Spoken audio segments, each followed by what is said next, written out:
you're here to find some underappreciated shows or maybe hear me praise a few old favorites, you've come to the right place.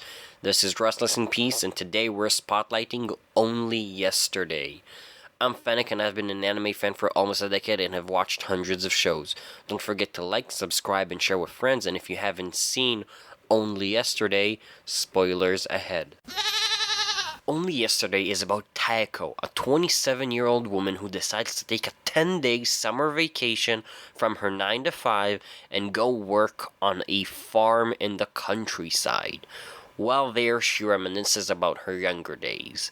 5th grade, to be specific. She vividly remembers everything that other people just don't.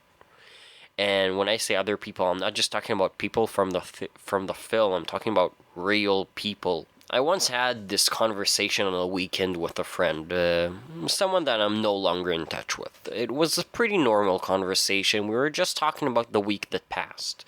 I asked her how her week was, and she mentioned out of the entire week, maybe like 1 or 2 events, and about the rest, she said it was just fine.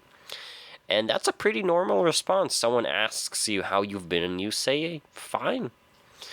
But then, as is customary, she asked me the exact same thing I asked her. How was your week? If anyone would ask me today, I'd give the normal answer of fine, or maybe spice it up with an okay.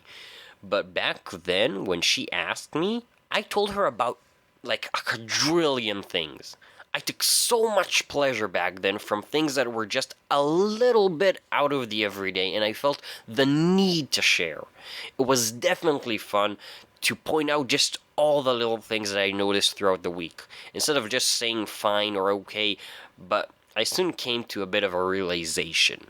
Nobody cares. I definitely have a tendency to ramble, but putting that aside, yeah, I found out that nobody cares, and I can't blame them. They're not me, and they weren't there, so there's no reason they'd be interested in small details like that.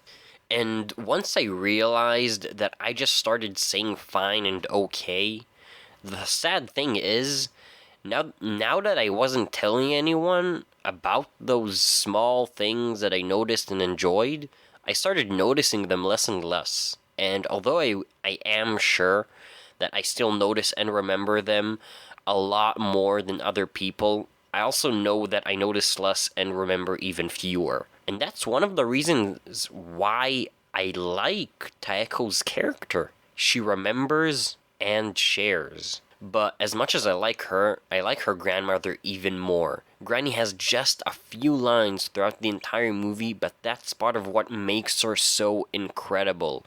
She speaks very rarely, but that rarity puts a bit of extra weight behind her words. She's very well-mannered and caring, but isn't at all afraid to speak her mind, and all the while she keeps up with tradition. And yeah, I got all that just from a few lines because she's portrayed so well. The first time she talks is just a few minutes into the movie during a family dinner back when Taeko was just like 10 years old. It was summer, and all of Taeko's friends went to all kinds of places. Taeko asked her mother again and again if they could go literally anywhere for the summer, and she kept getting the same answer: no. Notice that whenever Taeko asked her mother if they could go anywhere, Granny was always in the background. Always. And when Taeko asked again during dinner, Granny spoke up and mentioned the one place that they could actually go. It was a hot springs resort the family used to go to all the time. And boom, Taeko got an overnight trip to a hot spring resort with her grandmother. Bam!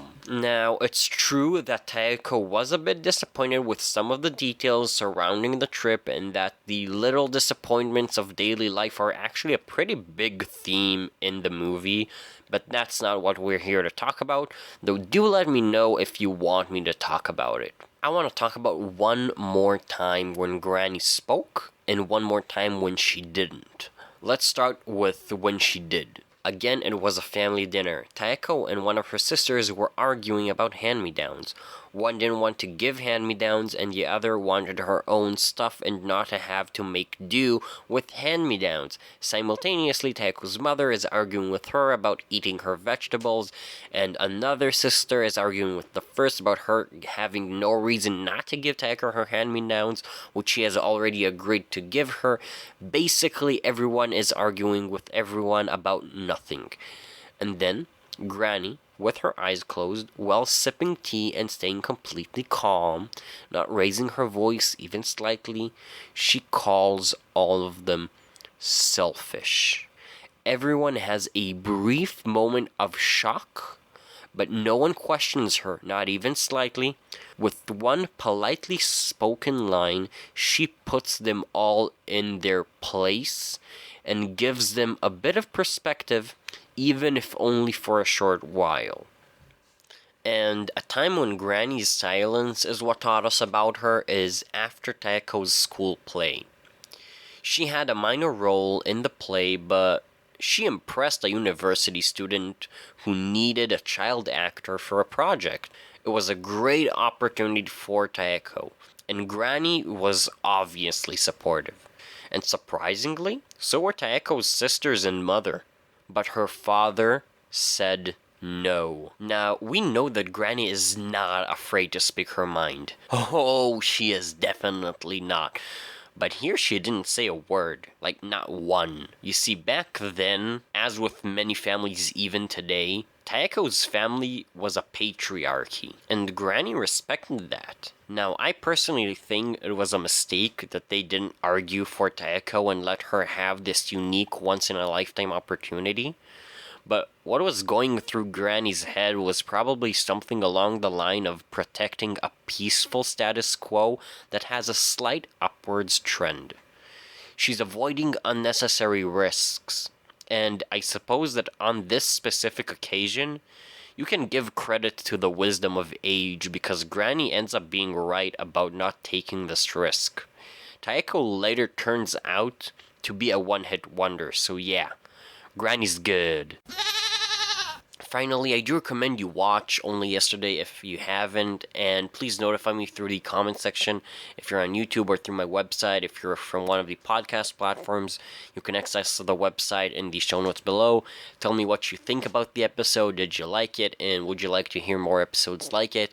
Or you can just comment whatever you want. Don't forget to like, subscribe, and share with friends.